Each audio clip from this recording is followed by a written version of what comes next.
Hello guys, so now I am going to explain problem number 873, longest Fibonacci subsequence. So here we are given an array which is strictly increasing. We should be careful about these little details of a problem. So we have to return the length of the longest Fibonacci subsequence of this array, where we are given the definition of a Fibonacci subsequence.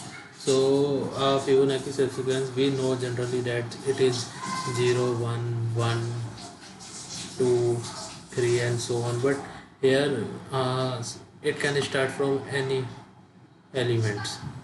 For example, a Fibonacci sequence can be 1, 11, 12 or 3, 11, 14 also.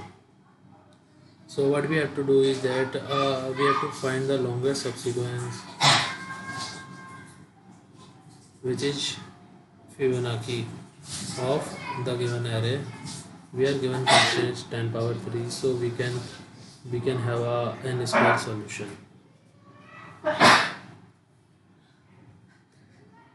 So how do we approach this? We can observe one thing, that Fibonacci sequence is x, y and x plus y. Okay, and where y is greater than or equal to x.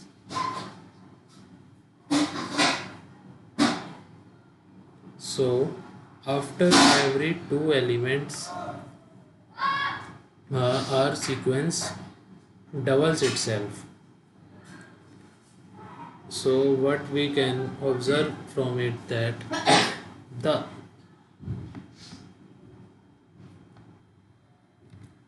so what we can observe here is that the longest length we can have cannot be very large, like 2 power 64 is 10 power 18, which after that which will be out of our integer range. So the maximum length can be approximately of 100 or maybe 150, but not more than that. We can observe this. Okay, so this observation helps us to solve the problem very efficiently. We just left two integer brute forcefully, and we find out whether we can make a Fibonacci sequence starting from these two elements or not, and if we can, then what's its length. So what we do is that we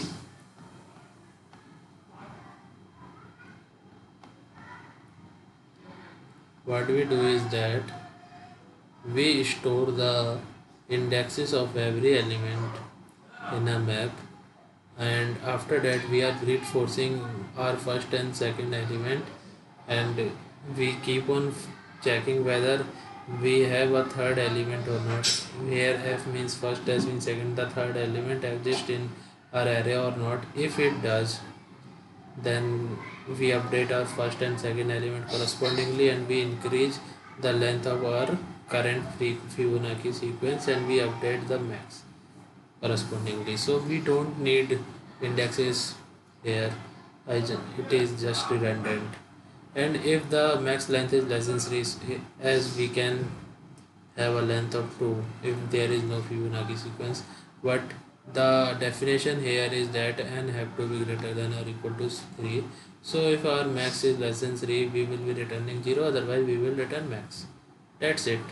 So if you have any doubts, please ask in the comment section, and if you have any suggestions for me to improve myself, then you can suggest those in the comment section also. Thank you.